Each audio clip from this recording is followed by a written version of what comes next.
So folks, finally on July the 10th, Sony will announce their first E-mount camera of the year. It's the Sony ZV-E10II, and today I want to share the specs I got from a highly reliable source. So I'm 99.999% certain that those specs are right.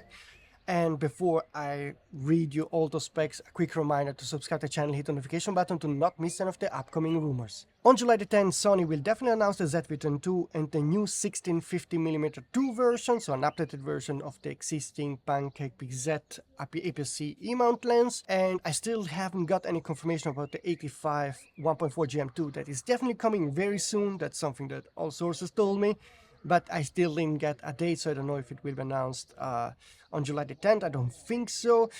Probably 1-2 weeks after that. That's my guess or my feeling, because they told me that it will be announced within a couple of weeks. So I guess July 17 or July 24 will be good dates for the 85 1.4 GM2 announcement. But like I said, that's a guess. I hope that in the next hours and days I can finally get some more reliable info about that. But now let's talk about the Sony ZV-E10II. I have the specs and I'm going to read them for you.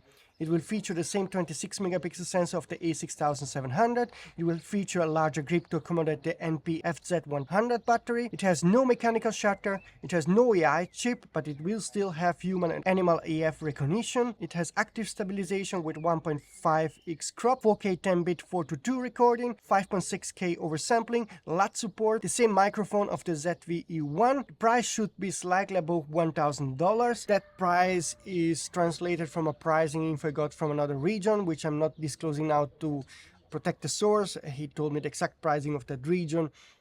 I made a rough estimate that it should be around slightly above $1,000. As you know, that's not so easy because the taxes are different and so, but it will definitely be more expensive, the ZV-E10II. Regarding the 1650mm lens that will be announced along the new ZV-E10II, it will be lighter than the predecessor, have a new polished look, and can now track while zooming. So that's what I got. Maybe in the next couple of hours I will be able to get some images of the ZV-E10II, but expect it to look exactly like the ZV-10, except of the much larger grip that will be more like the A6700 grip, so no big surprises here. And that's about it, what I can share as of now.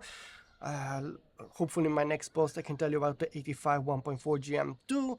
Then after that, like I said many times before, we will get the 2470 2.0 GM, so a stunning lens. I can't wait to see that. It should be even more compact than the Canon 2870mm 2.0. A quite unique lens, but you can still use it without having to carry something that is too big. So I'm quite excited about that. After that, we'll get a sort of FX9 successor, probably in August, late August. And then finally, the first full-frame E-mount camera. About that, expect me to make a separate video soon. Just private note sharing. I'm about to travel to France for the next couple of days, so in my next videos could be that you will see me doing again videos on the fly on the street in France, and so that will be quite funny. I hope that I can share some more details about all the next Sony stuff very soon.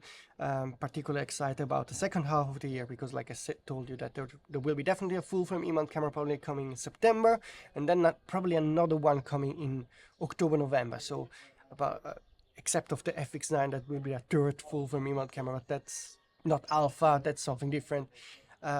But definitely something exciting, and I think it will be interesting to see how Sony responds to the Z6 III launch from Nikon, to the Canon R1 that is competing against the Sony A1. I think we have a lot of cameras that are coming within the next 6-8 months that are very exciting. Probably the A7S 4, the A7 V, definitely a very important camera for Sony, and then of course the flagship camera, the A1 II. I can't wait to see what Sony will squeeze into that flagship model. I think they will be quite innovative on that, so expect some wow features on that camera for sure. A nice exciting time ahead. So again, first of all, like this video to help in the YouTube algorithm. Again, subscribe if you haven't done it so far, and see you soon, hopefully with exciting news.